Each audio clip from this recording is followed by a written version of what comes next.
Hey everybody, welcome back to our series Tips from the Experts, where we explore journeys of business analysis professionals to bring you insights, experiences, and advice that can light the path to your own career. So today, we're honored to have with us a renowned thought leader in the field of business analysis, Dona Simpson.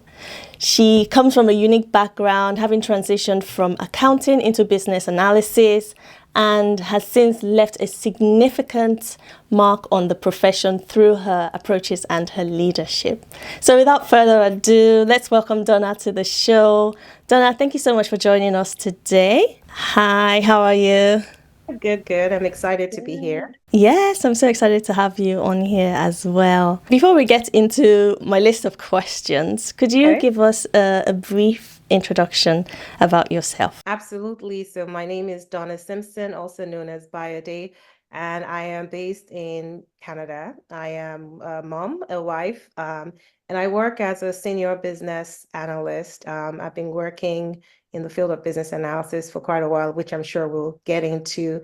I enjoy reading, I enjoy traveling, and I recently became a plant mom. So I have plants all over my Wow, and amazing. I see more plants too. And so that's my Yes, new thing outside of, work, is, yeah, tending to the plants and getting familiar with keeping them alive and thriving. yeah. Oh wow, I love plants. I have 73. Wow. I'm planning to get up to 100 and more. But yeah, I Wow. have 73 so far. I'm so obsessed with indoor plants. Yeah, How many do you have? If you we don't have mind me. 11 or 13. 11. Oh, Yeah, that's I can't good. remember. Either 11 or 13, one of those two, Yeah. yeah. It's growing. It's growing. I started with three and it's grown since then. Okay, so coming back, I wanted to ask about your career transition. How did you make your transition into business analysis from being an accountant? Yeah, so my transition is a very funny one. It wasn't intentional. So I'll start by sharing my first exposure to business analysis. So I was working as a revenue accountant for a software company, a small software company, and the company was experiencing collection issues. So my director at the time, who was the controller, asked me to go out and look for vendors who could supply an application for collection since there was no collections department. So it was going to be, just an application that the accounts receivable department was going to handle. But I, as the revenue accountant, was because it was a senior role, was told to go out. So, I got on the internet and I was looking for different vendors that had the type of software we're looking for. And since this was in the early 2000s, the vendors were coming into the office to do their demos. And so during one of those sessions, I was sitting down and asking several questions. And one of the representatives, one of the vendors was saying, "Oh, you ask really good questions. Have you thought about becoming a business analyst?" I think this was somewhere around 2008.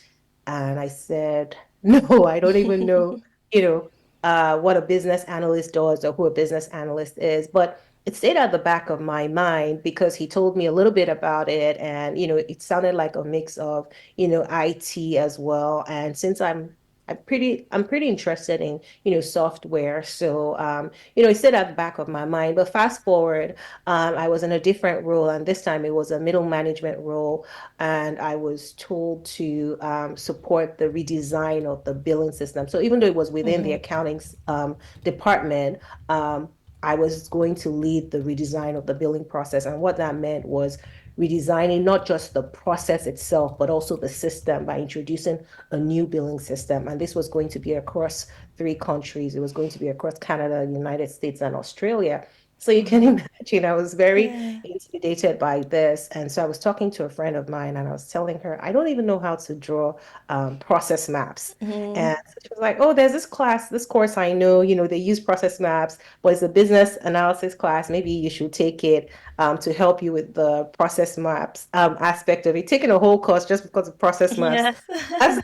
That's to show you our thought process back then. So I got into the BA class, and I found out that I really enjoyed it. I enjoyed not just learning about, the role of the business analyst. Of course, our instructor started with the soft skills and then the technical skills required, and then went into the requirements, document use cases, user stories. So I got very interested in it, but I still continued with my accounting role. And then I got laid off from accounting from my Oh, where I was working. yeah. So I had my accounting resume and then I had my BA resume. Of course, even after taking a course for 6 months, I was my default was to look for another accounting role. And then I told myself, Mm, but this is the opportunity for you to, find that BA role that, and get into the industry. So hmm I put away my accounting resume and then I repackaged my BA resume since I had just come off a project that required, that was a redesign process. So there were a lot of business analysis, techniques and things I had to do. And so my long story is that's how I got into business analysis. And it's been over a decade now, and I'm still enjoying it and still Yeah. exploring different avenues and looking for, where my area of expertise and where I can really focus on. And in turn, I also started to, share content and show up as a Yes. Yes, yes. that's it. Sorry, it That's was really, long-winded, but that's the oh, story. no, very, very interesting and inspiring as well. I'm sure our viewers will find value in what you've shared. I wanted to come back to that courage that you had, putting away your accounting and going into business analysis. How did that feel? Did you have fear, fear of the unknown? Will I be successful? How did that feel for you? Absolutely. So I did. So that's why I defaulted to start. I brought out my accounting resume first and I was kind of doing the two. And after Yeah. a while, I told myself, you know what, I really want to explore business analysis. It was very, I was afraid, I didn't know Mm, what to expect, the uncertainty and, what my first business analysis role would be. So there was a lot of fear, but I think that with encouragement from my instructors, also some of my classmates in the chorus. We used to run through interview questions. We used to do mock interviews where, somebody will say start and then, start answering questions and cut. Then, yeah. we'll start to give feedback. So those were some of the things that helped me was, just being connected with a Mm, BA community and also just, asking questions and looking to experts. And even my instructors were mentors to me and they really guided mm. to move forward. They prepped me for interviews as well. That's really key in becoming a business analyst, especially as a newbie or somebody transitioning at that stage. Having support, having mentors, and people you can sort of rub minds with makes you feel like you're not on your own, right? Exactly. Exactly. Yeah. So Yeah, I'm a it's I'm good. a I'm a big proponent of mentorship. There's so much to be gained from it, especially when you find the right mentor that you connect with, and who's where you want to be or who's been through what you're going through. I think that's Exactly. key. That's key, definitely, definitely. Going on to the next question about your first project experience, when you finally had that BA job title, because obviously you had the transferable skills. You were already a business analyst without the job title. But when you finally had that job title, how did you then navigate through your first project? I will say that, my first project felt like being thrown into the pool without, or into the river without a Mm, life jacket on, because it was a huge project. It was a 3-month project. It was an ERP wow. implementation project where there was like they were getting rid of the legacy system that the company had been using for over 20 years that was in-house to this fancy ERP system that had lovely user interface. But as you can imagine, there was a lot of things. There were a lot of people involved and a lot of stakeholders because it was everyone from project management to marketing to legal to HR. Mm, Everyone was going to be put on this platform. And so, of course, just gathering the requirements, doing transferring of data, data migration. So that project, like, got me using all the BA techniques skills I had learned in my course and more. mm, So the experience I got from that was fantastic. But I would like to really, give a good picture of how I, as a newbie, felt. It was yeah. very overwhelming. I felt like sometimes I didn't have the support that I needed to really help me to move through. And also, as somebody who's naturally timid, just the courage to ask questions. I Mm, was dealing with, it was an organization that was predominantly male, yeah. and elderly male. So there was a little bit of intimidation from me in terms of, okay, I've already asked them this question. How do I go back to validate Yes. my requirements? How do I go back to ask them more questions? Because, of course, their time is precious. Mm-hmm. There was the resistance to change as well. And so they saw me as the change person. I was the change agent, and some of their frustrations came my way as well. So Oh. my very first project, put me through the ringer, but at the same time, it left me with incredible experience that helped me move forward in onto my next role. That's really interesting, and I can also relate. Taking me back to when I started as well, it was so overwhelming. And what you mentioned about it being male dominated, especially elderly male dominated, it can be quite intimidating working in that kind of environment. Yes. So how did you sort of tackle that then? Yeah, so a lot of what I realized was really my mindset. My mindset was business analysis is hard. What did I get myself into? What was I thinking? Mm, That was my first mindset that this is hard. This is just, so anyway, luckily I had a manager who was supportive. So good. after lots of tears and, just trying to figure things out without getting anywhere, I Yeah. booked a meeting with my manager to say, here are my concerns. Here's what I'm struggling with. Here's how I think I can work towards it, but I'll also like to get your feedback and defer to you on certain things. So we had a long conversation, and it was during that time that she also coached me, she mentored me. She told me there was a reason why I was hired because I had the experience, I had the skills that they were looking for.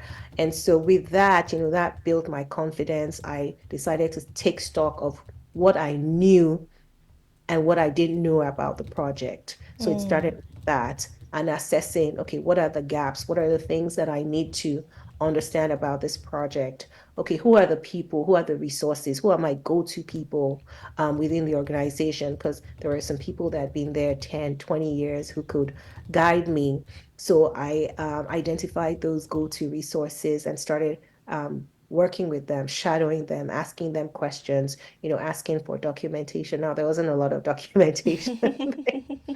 There wasn't a lot of documentation, but what I could get, I read, I studied, and I started to build a repository.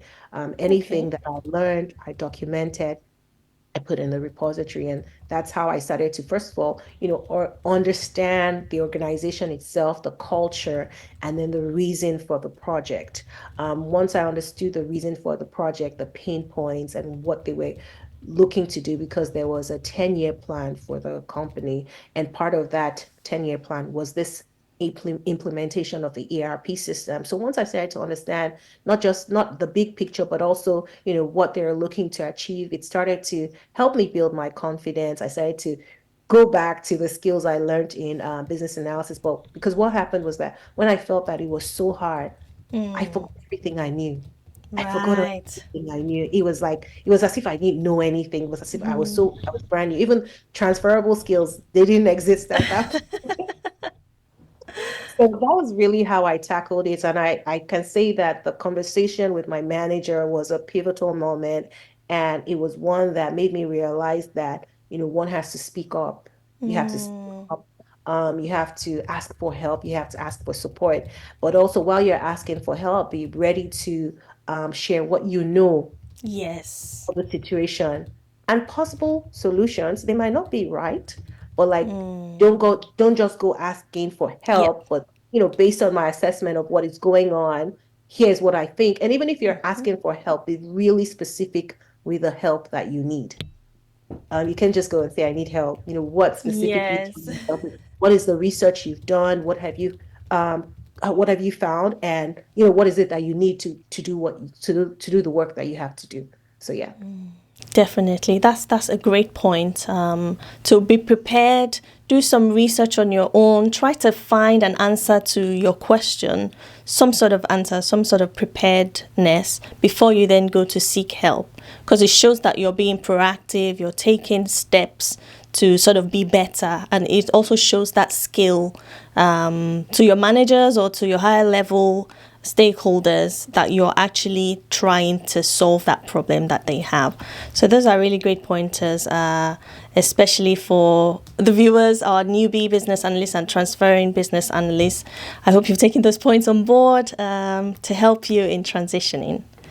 Right. So thank you for sharing that. That's really helpful. I wanted to now talk about the skills that we need as business analysts, skills transfer and development in transitioning from your initial accounting role to business analysis. What skills did you find most transferable? And which one at that stage, many years ago, did you need to develop to be a better business analyst? Yes. So because I had at that time I had 10 years of experience in accounting and finance. One thing I had honed, a skill I had honed was interpersonal skills. Like so working with different people, different levels of management, cross-functional teams. So understanding the dynamics of working with people was one skill, one transferable skill that I took away. Also, I had exposure to presentations, PowerPoint, status update meetings. So I took that along with me, my knowledge of, presenting, what to look out for, how to keep things high level, communication skills. My communication skills were pretty good, both verbal and written. So that was one that easily transferred. And also some of my soft skills, like, specific applications, of course, Microsoft Outlook for email was something that I was using already. I think back then there was Skype for Business. So that Yes, was something I that remember. I took away with me. Also specific software. So the one of the projects I had worked on in accounting and finance also dealt with a CRM, Microsoft Dynamics, well, that's what it was called back then. So that was something I was able to use, and just understanding what CRMs, customer relationship management applications were, what they do. So that was a transferable skill that I took away with me. But even though, back many, many years before, I had been told that, oh, you ask really good questions, have you ever thought Yes. about being a business analyst? I realized that eliciting requirements, I needed to hone, I needed to develop that skill, because it's one thing to ask questions, and it's another thing to ask questions that will give you the answer that you want, that will give you Yep. the answer, pull out the answer from your stakeholders and get you to know what the requirements are and be able to document that. So requirement elicitation was something that I had to hone, because I realized that it wasn't enough asking one or two questions, but really asking the why, the what, the how, the who, really diving deeper, and then, using techniques such as the 5 why, Yep. ask 5 whys, asking why 5 times, so those were some of the skills that I had to really develop while I was when I just started. And of course, again, the, BPM and just Yeah.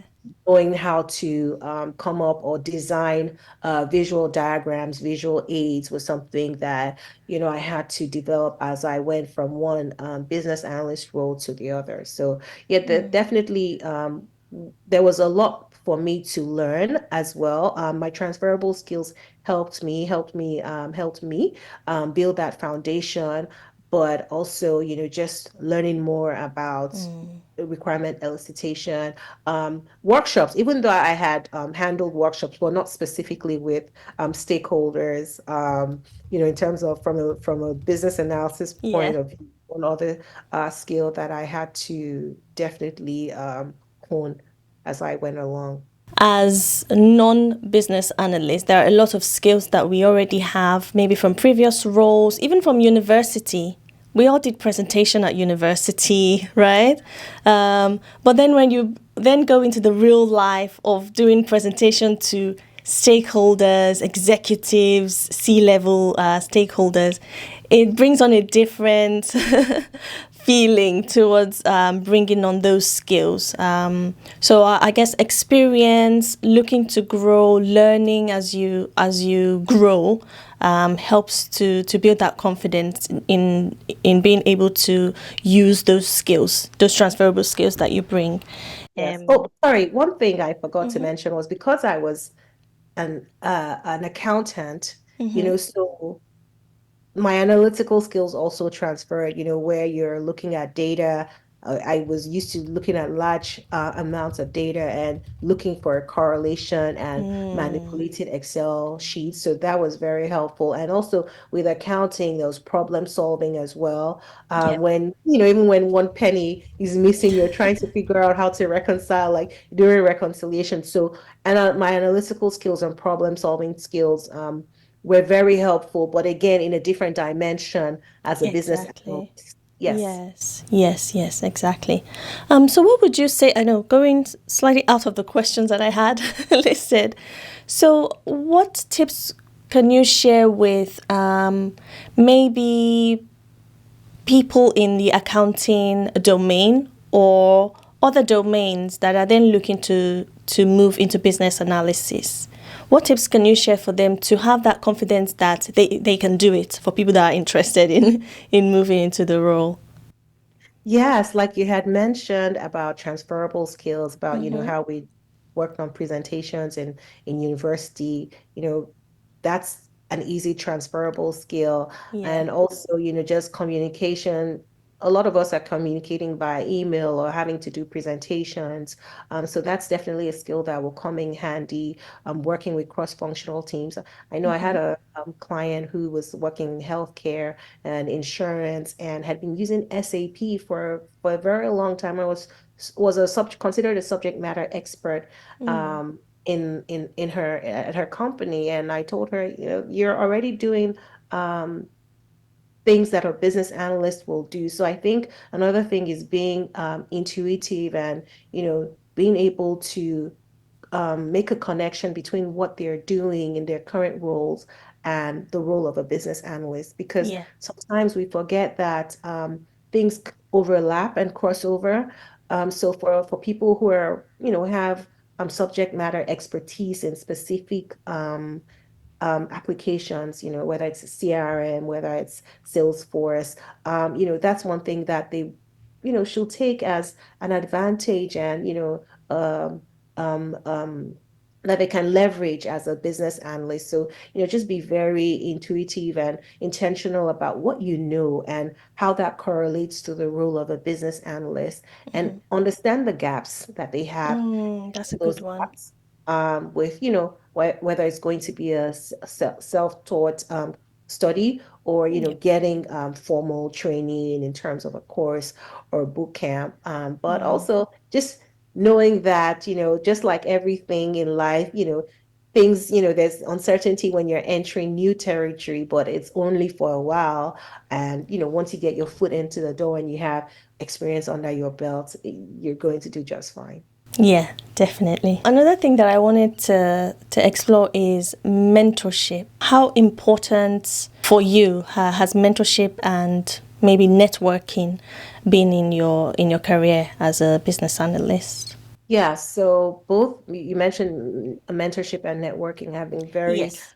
important. I'll start with mentorship, and I'll tell you that when it came to my career, I did not seek mentorship immediately, even though I had it through my managers in an informal way where it was, our weekly one-on-one sessions where, I would ask questions. I didn't realize that that was a form of mentorship. Yeah. But once I started to understand, because I had a mentor on the business side for my business and a coach, I started to see the benefits of it. I actually went to one of my managers and formally asked if they would be my mentor. Okay. Um, and they agreed, and that was my first mentor. A lot of gems that this gentleman shared with me. Everything from you know how doing well in my role to negotiating salary and the next role to really just charting my own career path for myself. So mentorship is very important. A mentor sees your blind spots. There might be things that you want to do that you feel, oh, this is the way I need to go, but a mentor will assess it and say, wait 1 second, do this before you do that. Or if you do this, are you ready to for these repercussions? So I really feel that having a mentor in this in these times that we are in is Yeah. non-negotiable. I know some people talk about virtual mentors where it's a mentor, somebody who's like, a high profile person who you read all their books, you read all their articles, you listen to their podcasts and all that. And I agree that is a form of mentorship. But if you can have a one-on-one mentor within the community, the BA community that you can speak, Yes. that you have some face time with, I think that is the best form of mentorship that you can get, in my opinion. And then also when it comes to networking, networking is important. Yeah, I know with Yeah. the cliche that your network is your net worth, but it's very Yes. true because as we are all learning, especially in these times where a lot of people are looking for new job opportunities and they're you know it doesn't seem to be out there for like we don't have as many we're not seeing as many roles open, and people are not getting jobs within a matter of days or weeks like before. You find that there are some roles that are not advertised. There are some positions that are internal. There's some positions that are filled through personal networks, professional networks. So that's why, networking is important. Even if at the time you're not looking for a job, you're not looking for anything specific, but just maintaining that relationship, expanding your network, plugging into business analysis communities, and just, connecting with people. You never know when you'll Yeah. need that contact. So it's networking, in my opinion, doesn't end when you get your job, or doesn't end when you're at a certain level. It continues. It's a continuous thing. Definitely. That's partly how I got to know you as well, through networking. So which is great.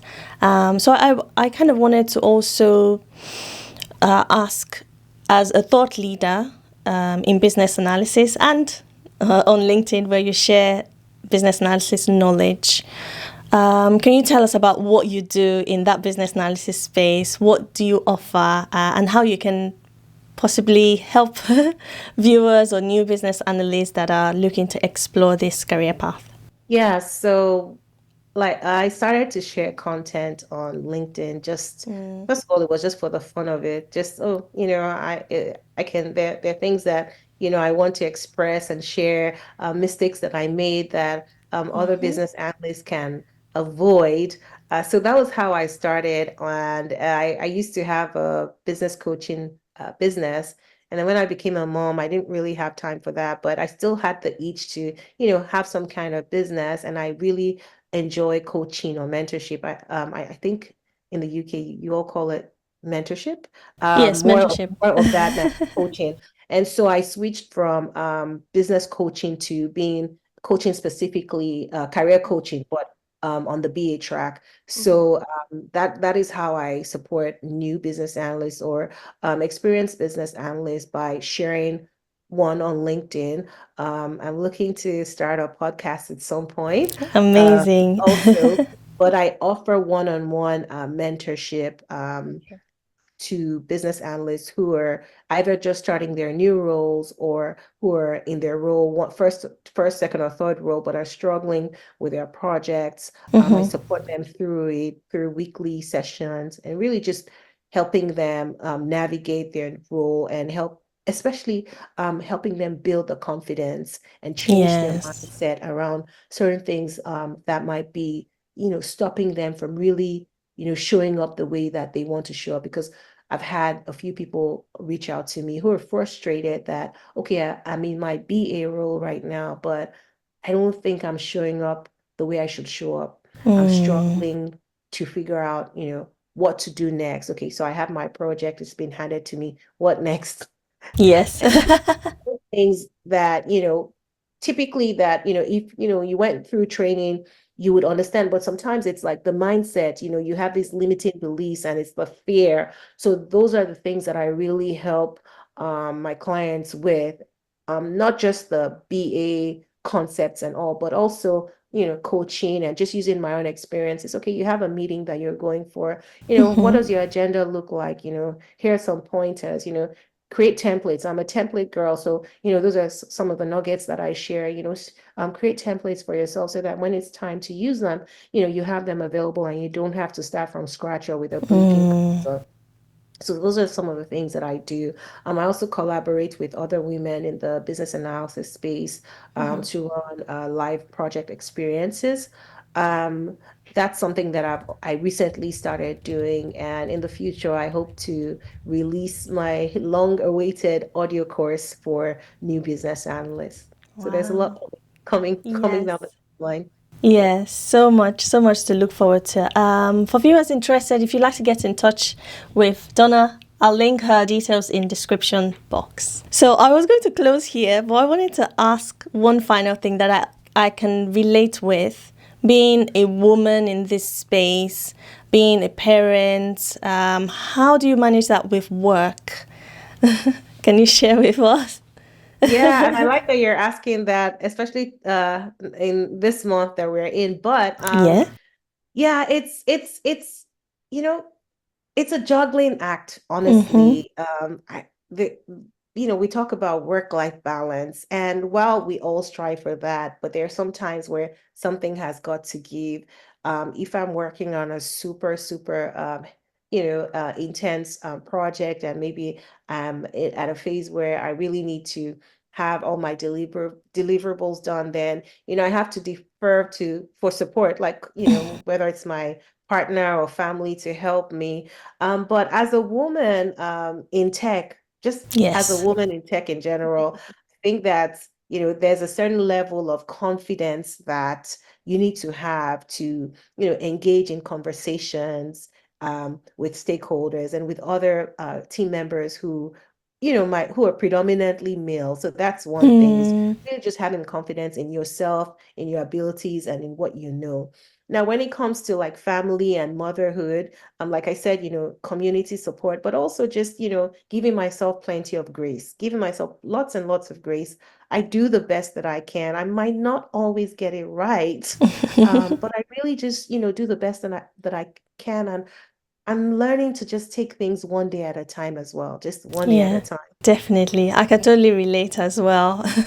As a mom, as a woman in tech, there's so much for us in this space that we experience, and it's just being able to, like you said, give yourself the grace to manage what comes with the role. And just one more thing is Mm-hmm. also just being organized. Like now this is back to, Mm. being a mom. So I have a toddler. So, uniforms have got to be ironed, laundry has got to be done. So I have theme days where I do this. I know that, on Fridays, Friday evenings, I'm doing laundry. Sunday afternoons, I'm ironing. So placing certain systems of structure in Mm-hmm. place to just make things manageable. Also sometimes outsourcing, cleaning, once in a while, having Yes. somebody come and clean. So those are some of the little things that I do just to, really get by. Yeah, yeah, that's a good one because we also need to find time to rest so that we're then able to deliver, whether it's in at work or to our family. We really, really need rest. Me, I'm speaking from experience too. I need a lot of rest. so that I can function. Exactly. I don't get Yeah. as much rest as I need, but it's something that I'm learning to prioritize now. Yes, yes, that's good. That's good. Okay, so is there anything else you'd like to share before we close today? Maybe tips, final tips to share with viewers? Um, Yes, yes. And it just I can't stop saying this enough is for, BAs to trust themselves, hmm, trust what they know. And then when they realize that there's a gap, be resourceful, don't panic. yeah, you know, just tap into being resourceful. Who are the people that can help me? What are the questions that I can ask to get the answers that I need? So it all starts with that because if you don't trust yourself, if you don't show up with confidence, if you're not bought into your own confidence, your stakeholders are hmm, not going to buy into it. mm-hmm, mm-hmm, So you have to really trust yourself. I think that's the work a lot of us have to do, is to really trust ourselves, trust what we know. And for the things that we don't know, it's okay. That's why you can ask questions, because I find that a lot of yes, people shy away from asking questions because they don't want to seem incompetent. And mm, as I alluded before, there are questions and then there are certain questions that you want to ask, but it's okay for you to ask questions as opposed to fumbling and pretending that you know the answer yeah, without really knowing the answer. So I think that's what I want to leave with is, really just trust yourself and also, plug into communities, stay plugged in. There are lots of communities like yours. There are lots of avenues to be connected to other business analysts. And it's also like support, just yeah. being able to engage, learn new things, share your own experiences. So, just stay plugged into BA communities. And then also overall, last thing is get a mentor, get a mentor. Get a mentor, definitely. Great having you on the show. It's been such a pleasure. I'm so happy and I'm glad to share this knowledge to the viewers, new business analysts, transferring business analysts. And yeah, we've come to the end of the show. Thank you so much once again. And to everyone watching, as always, please don't forget to like, subscribe, share this content. You never know who it might help. And link in description box to have all the details to get in touch with Donna. Until I see you in the next one. Peace.